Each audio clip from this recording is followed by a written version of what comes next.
প্রিয় শিক্ষার্থীরা, সবাই ভালো আছো? আশা করি সবাই ভালো আছো। আমিও ভালো আছি। তো আমাদের নিয়মিত অনলাইন ক্লাসে আজকে আমি আলোচনা করতে যাচ্ছি নবম দশম শ্রেণীর রসায়ন বিষয়ে একাদশ অধ্যায়ে খনিজ সম্পদ জীবাশ্ম। তো খনিজ সম্পদ জীবাশ্ম আলোচনা করতে গিয়ে আমি হাইড্রোকার্বন থেকে শুরু করছি। কেমন? এই প্রথমেই আমাদেরকে জানতে হবে হাইড্রোকার্বন জিনিসটা কি আসলে। কেমন? এই হাইড্রোকার্বন, তাহলে আমরা একটু আগে সংজ্ঞাটা জেনে নিই। কেমন? হাইড্রোকার্বন হলো শুধু কার্বন ও হাইড্রোজেনের সমন্বয়ে গঠিত যৌগ। শুধু কার্বন এবং হাইড্রোজেনের সমন্বয়ে গঠিত যৌগ বলতে কি দেখো, যেমন এই যে কার্বন বন হাইড্রোজেন, তার মানে আমি এই রিলেটেড কি লিখতে পারি দেখো তো, যেমন মনে করো মিথেন, ইথেন। কেমন? মিথেন, ইথেন, প্রোপেন, বিউটেন বা ইথিন, প্রোপিন, বিউটেন এভাবে আমি লিখতে পারি, তাই না? আচ্ছা, তাহলে আমরা বুঝে গেলাম যে হাইড্রোকার্বন জিনিসটা কি। তাহলে কি বললাম আমি? হাইড্রোজেন এবং কার্বনের সমন্বয়ে গঠিত দ্বিমূল যৌগকে কি বলা হচ্ছে? হাইড্রোকার্বন। এই হাইড্রোকার্বনকে সাধারণত দুইটা ভাগে ভাগ করা হয়েছে। কেমন? একটি হচ্ছে অ্যালিফ্যাটিক হাইড্রোকার্বন, আর একটা হচ্ছে কি অ্যারোমেটিক হাইড্রোকার্বন। একটা হচ্ছে অ্যালিফ্যাটিক, দেখো আমি লিখছি এখানে অ্যালিফ্যাটিক, আর একটা হচ্ছে অ্যারোমেটিক। অ্যারোমেটিক। কেমন? তাহলে এখন আমাদেরকে জানতে প্রথমে অ্যালিফ্যাটিক জিনিসটা কি। কেমন?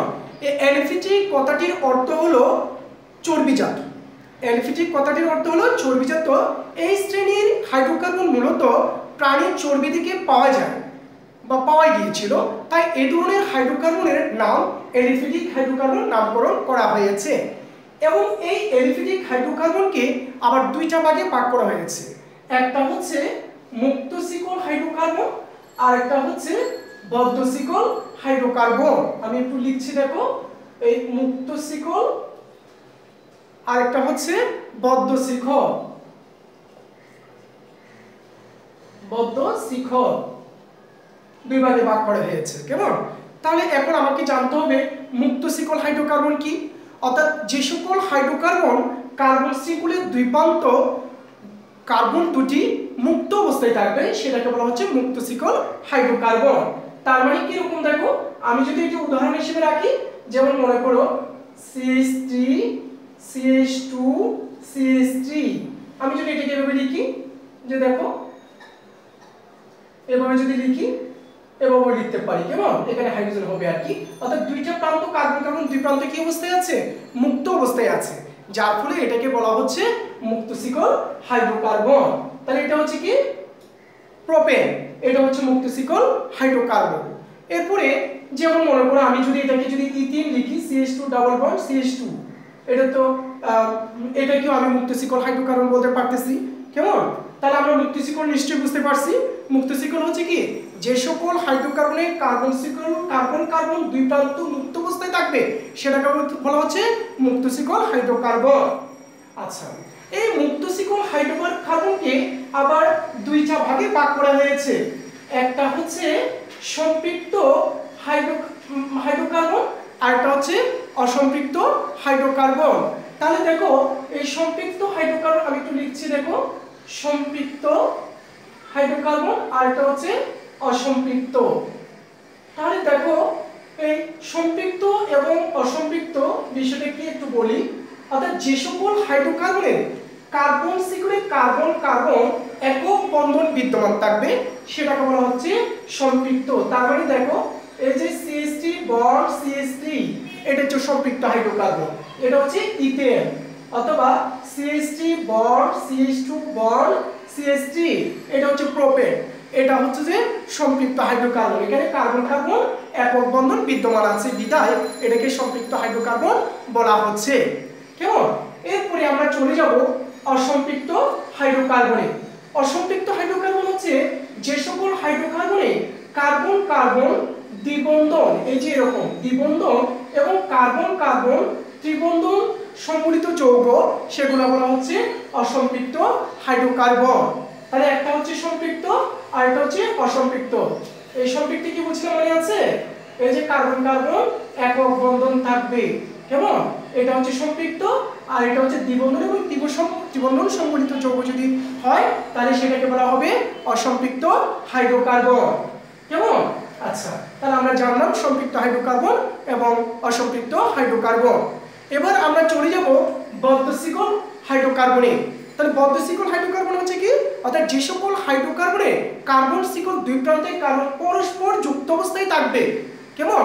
পরস্পর যুক্ত অবস্থায় থাকবে বলতে কিরকম দেখো, যেমন মনে করো এটাকেও আমি সম্পৃক্ত অসম্পৃক্ত আকারে তৈরি করতে পারি। কিরকম দেখো, যেমন মনে করো CH2 CH2 CH2 এভাবে আমি লিখতে পারি।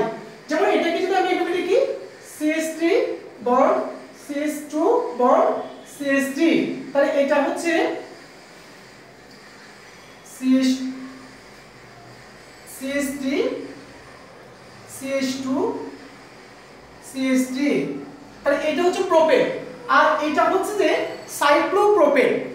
এবং এখানে দেখো কার্বন এর শেষে কার্বনগুলো মুক্ত অবস্থায় ছিল, কিন্তু এখানে কি অবস্থায় আছে, যুক্ত অবস্থায় আছে। কেমন? অর্থাৎ এখানে বড় যুক্ত অবস্থায় আছে, সেজন্য এটাকে বলা হচ্ছে যে তোমার বদ্ধ শিকল হাইড্রোকার্বন।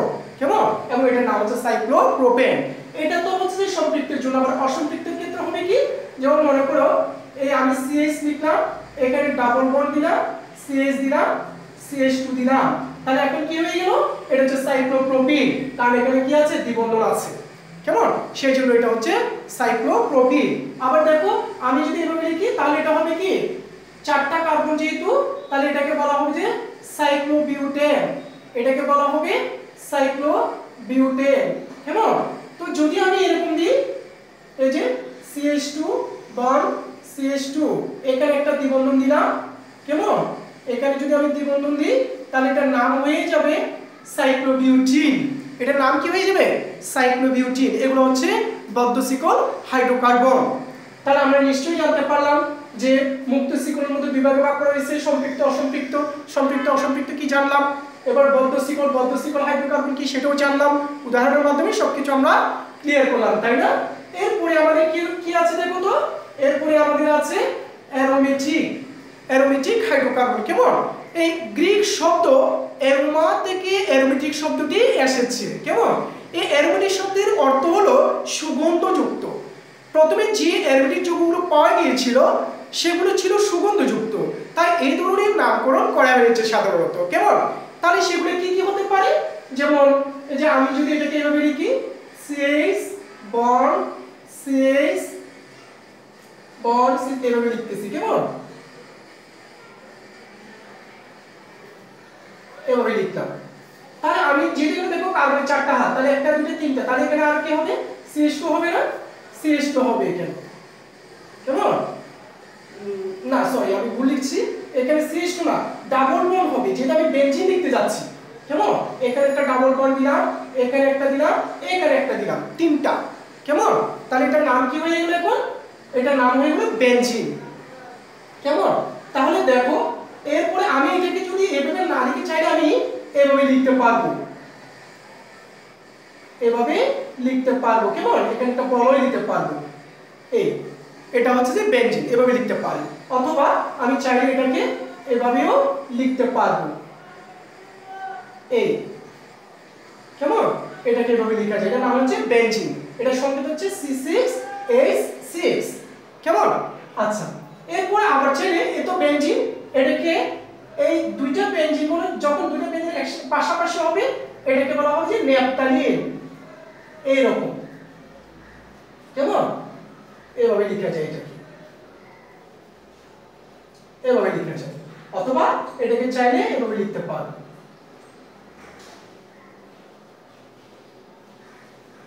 এটাকে বলা হচ্ছে যে ন্যাপথালিন।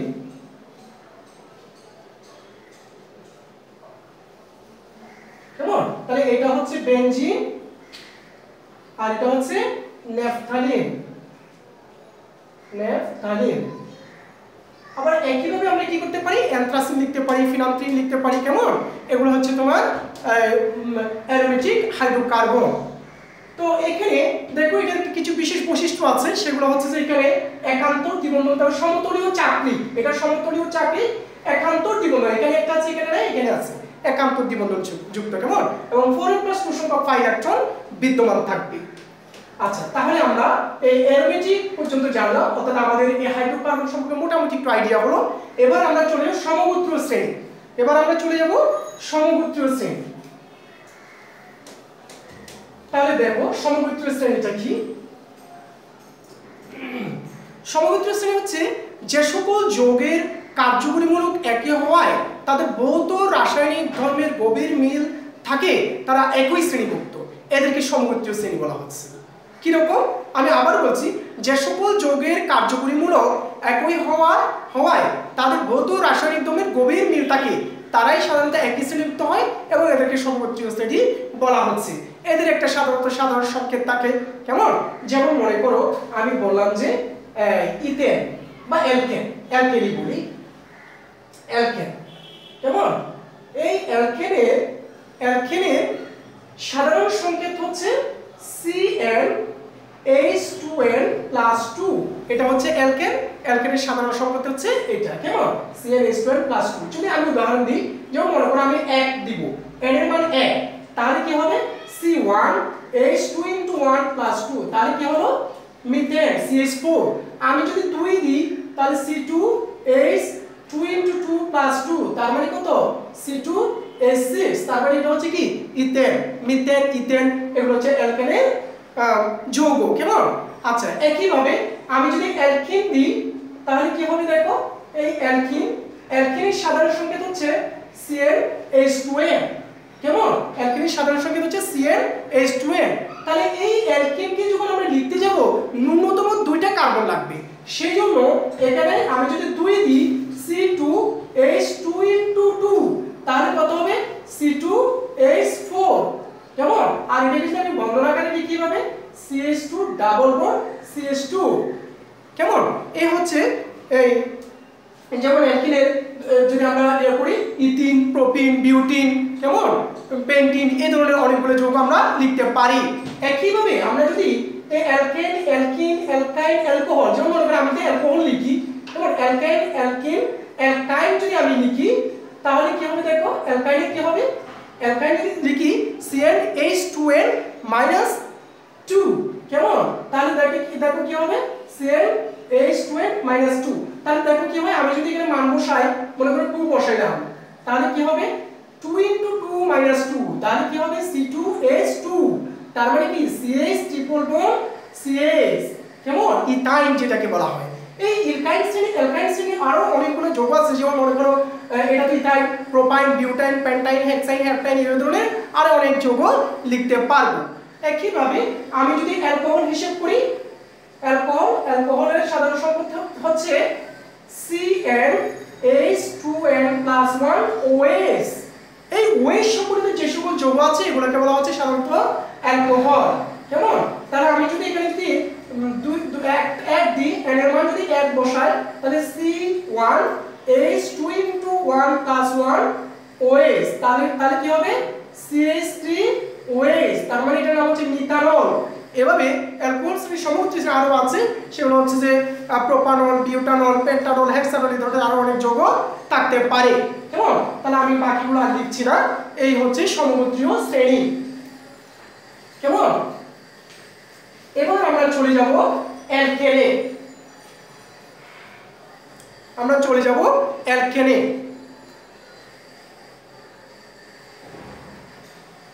অ্যালকেন, তাহলে সর্বপ্রথম আমাদেরকে জানতে হবে অ্যালকেন কি। অর্থাৎ যে সকল হাইড্রোকার্বন কার্বন একক বন্ধন, অর্থাৎ কার্বন সিকুলে কার্বন একক বন্ধন থাকবে, সেটাকে আমরা সাধারণত অ্যালকেন বলে থাকি। যেমন মনে করো কার্বন একক বন্ধন বলতে যে আমি এভাবে লিখতে পারি যে CH3 বন্ড CH3, কেমন, এটার নাম হচ্ছে ইথেন, একইভাবে আমি যদি এভাবে লিখি CH3 CH2 CH3, তাহলে এটা হবে কি প্রোপেন, এটা হচ্ছে প্রোপেন। তাহলে দেখো এখানে কার্বন কি আছে, একক বন্ধন আছে, সেজন্য এটাকে চাইলে আমরা এভাবেও লিখতে পারি, এখানে প্রত্যেকটাতে হাইড্রোজেন হবে, কেমন। এই ধরনের কার্বন একক বন্ধন থাকলে থাকলে সেটাকে আমরা বলবো যে অ্যালকেন।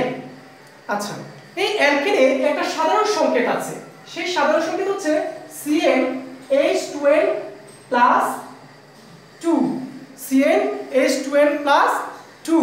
তাহলে দেখো কিরকম, আমি একটু প্রমাণটা দেখাচ্ছি। দেখো যদি আমি 1 বসাই, কার্বনের এর মান যদি 1 বসাই, C1H2 into 1 প্লাস 2, তাহলে কি হবে CH4, তার মানে কি মিথেন। অর্থাৎ অ্যালকেনের প্রথম সদস্য হচ্ছে মিথেন, অ্যালকেনের প্রথম সদস্য হচ্ছে মিথেন, দ্বিতীয় সদস্য হচ্ছে ইথেন। যেমন আমি যদি 2 বসাই, 2 C2H2 into 2 plus 2, তার মানে কি হবে C2H6। এটাকে আমি যদি বন্ড আকারে লিখি CH3 CH2 CH3 এভাবে হবে। এটা হচ্ছে যে সরি আমি ভুলে গেছি, CH3 CH3, তার মানে কি ইথেন, এটার নাম হচ্ছে ইথেন। কেমন? আচ্ছা, তাহলে আমরা অ্যালকেন কি চিনলাম, অ্যালকেনের সাধারণ সংকেত চিনলাম, অ্যালকেনের প্রথম সদস্য কি এটাই জানলাম। কেমন? এরপরে আমরা যেটা জানবো যে এখানে দেখো একটা কথা বলি, এই অ্যালকেনের মধ্যে যে বন্ধনটা আছে এখানে একক বন্ধন, সেটা হচ্ছে সিগমা বন্ধন। কেমন? এটা হচ্ছে শক্তিশালী সিগমা বন্ধন। আচ্ছা, এখন আমরা চলে যাব অ্যালকেনের পোস্টে। তার আগে একটা কথা বলে রাখি যে অ্যালকেনকে কেন প্যারাফিন বলা হয়। অ্যালকেন রাসায়নিকভাবে অনেকটা নিষ্ক্রিয়, এই জন্য এদেরকে প্যারাফিন বলা হচ্ছে। কেমন? অর্থাৎ এরা হচ্ছে আসক্তিহীন, সেজন্য একে প্যারাফিন বলা হয় সাধারণত। কেমন? এরপরে আমরা চলে যাব অ্যালকাইল মূলক। কেমন? অ্যালকাইল মূলক কখন বলা হয়? দেখো যখন অ্যালকেনের সাধারণ সংকেত ছিল কি CnH2n প্লাস 2 ছিল, তাই না? কিন্তু অ্যালকাইলের সাধারণ সংকেত হবে CnH2n প্লাস 1, তবে এখানে একটা বন্ড হবে। অর্থাৎ মূল অ্যালকেনের চেয়ে একটি হাইড্রোজেন পরমাণু কম হলে, যখন মূল অ্যালকেন থেকে একটা হাইড্রোজেন যখন অপসারিত হবে, হ্যাঁ, তখন সেটাকে বলা হচ্ছে যে অ্যালকাইল। অর্থাৎ অ্যালকেন থেকে একটি হাইড্রোজেন পরমাণু অপসারণ করলে যে একযোজী মূলকের সৃষ্টি হয় তাকে অ্যালকাইল মূলক বলা হয়। এবং এটাকে আমরা এই সাধারণ সংকেত ইউজ করতে পারি, অর্থাৎ Cn বন্ড CnH2n প্লাস 1, এটাকে আমরা বন্ড R দ্বারা প্রকাশ করে থাকি সাধারণত অ্যালকাইল মূলককে। কেমন? আচ্ছা, এরপরে আমরা চলে যাব এখন অ্যালকেন প্রস্তুতি, অ্যালকেন প্রস্তুতিতে। কেমন? অ্যালকেন প্রস্তুতিতে। তাহলে দেখো আমরা অ্যালকেন কি জানলাম, এবার অ্যালকেন প্রস্তুতি শিখব। অ্যালকেন প্রস্তুতি, ঠিক আছে? তাহলে আমরা দেখো অনেকভাবে আমরা অ্যালকেন প্রস্তুত করতে পারি, আমি দুই একটা দেখাচ্ছি এখানে। যেমন মনে করো অ্যালকিন এবং অ্যালকাইন থেকে প্রস্তুত করতে পারি। তো অ্যালকিন বলতে এই যে দেখো CH2 অ্যালকিন থেকে লিখি আমি, অ্যালকিন থেকে, অ্যালকিন থেকে, অ্যালকিন থেকে। তাহলে অ্যালকিন থেকে কিভাবে প্রস্তুত করতে পারি আমরা দেখো, এখানে প্রথমে অ্যালকিন লিখলাম CH2 ডাবল বন্ড CH2। কেমন? এটার সাথে আমরা হাইড্রোজেন সংযোজন করব। তবে এখানে কিছু নির্দিষ্ট কিছু প্রভাবের প্রয়োজন আছে, এবং একটা নির্দিষ্ট যে প্রভাবগুলো দিলে পরে টেম্পারেচারটা একটা সহনীয় নির্দিষ্ট পর্যায়ে থাকবে। কেমন? তো তার মানে এখানে নিকেল শূন্য প্রভাব দিতে হবে এবং 180 থেকে 200 ডিগ্রি সেন্টিগ্রেড তাপমাত্রা এখানে প্রয়োগ করতে হবে। অর্থাৎ এটা নিকেল শূন্য প্রভাব দিলে 180 থেকে 200 ডিগ্রি সেন্টিগ্রেড অলরেডি হয়ে যাবে। কেমন? কারণ এই প্রভাবটাই এই তাপমাত্রাটাকে কন্ট্রোল করবে। তো যখন এখানে দেখো একটা জিনিস খেয়াল করো, যখনই হাইড্রোজেন হবে তখন এটা H বন্ড H এভাবে হয়। তখন এখানকার যে দ্বিবন্ধন আছে, এখানে একটা হচ্ছে যে সিগমা বন্ড, একটা হচ্ছে পাই বন্ড। একটা এই পাই বন্ড যেটা সেটা হচ্ছে দুর্বল প্রকৃতি।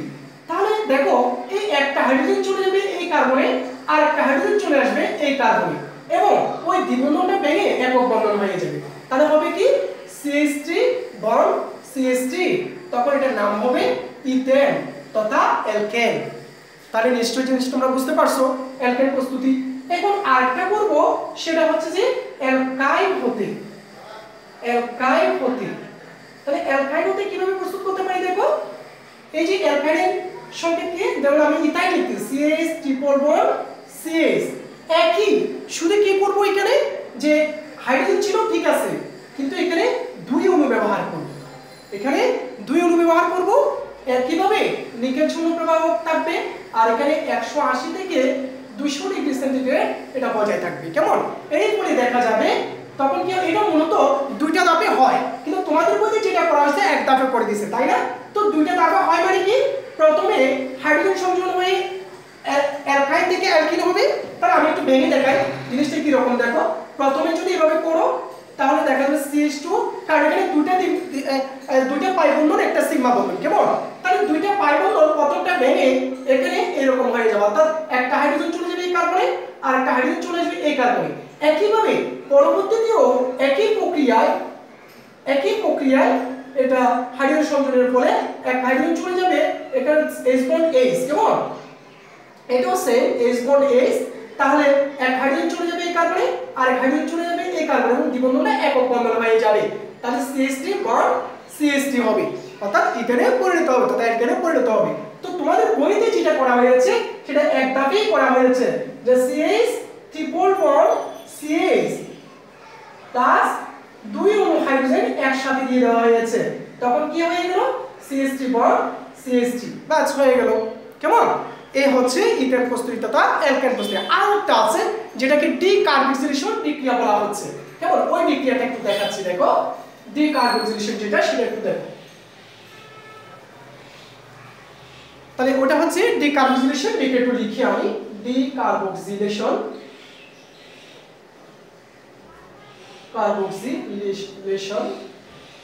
বিক্রিয়া। কেমন? তাহলে ডিকার্বক্সিলেশন বিক্রিয়া হচ্ছে যে আমরা সোডিয়াম ইথানোয়েটের সাহায্যে বিক্রিয়াটা করব সাধারণত, যেমন CH3 COONA সোডিয়াম কার্বক্সিলেট যেটাকে বলা হচ্ছে। কেমন? তারপরে সোডিয়াম ইথানোয়েট যেটাকে বলা হয়, এটার সাথে যদি আমি ক্ষার যুক্ত করি NaOH, এই ক্ষার যদি যুক্ত করি দেখা যাবে এখানে মিথেন উৎপন্ন হবে। কেমন? কার্বন মিথেন উৎপন্ন হবে এবং সোডিয়াম কার্বনেটে পরিণত হবে, Na2CO3 সোডিয়াম কার্বনেটে পরিণত হবে, যেটাকে আমরা বলছি কি অ্যালকেন। কেমন? এভাবে আমরা করতে পারি। তাহলে এটা কি সোডিয়াম ইথানোয়েট আর এটা হচ্ছে সোডিয়াম হাইড্রোক্সাইড, সোডিয়াম ইথানোয়েট আর এটা হচ্ছে সোডিয়াম হাইড্রোক্সাইড, এর ফলে মিথেন এবং সোডিয়াম কার্বনেটে পরিণত হবে।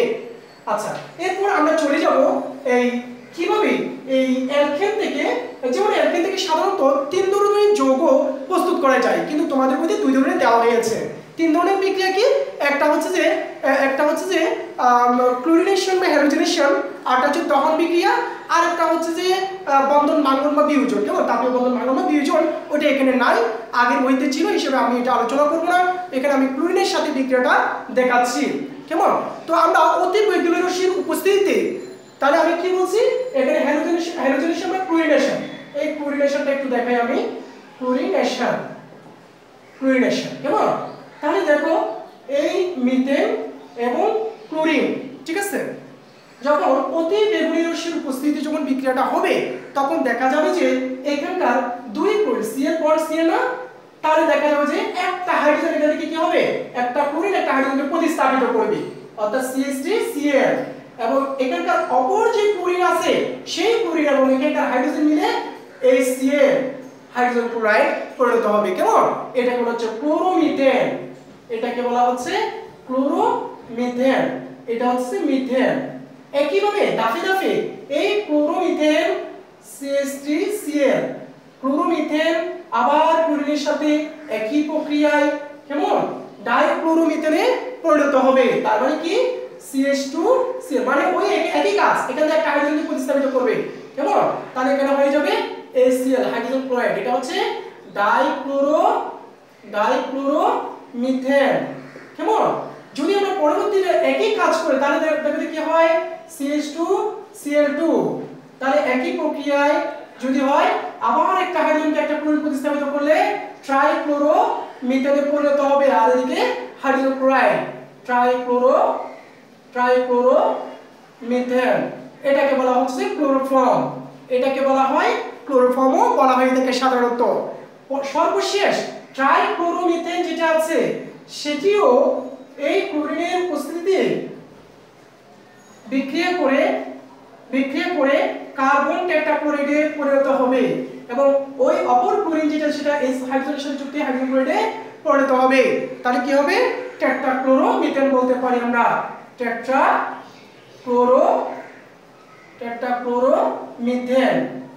টেট্রাক্লোরোমিথেনে পরিণত হয়েছে। কেমন?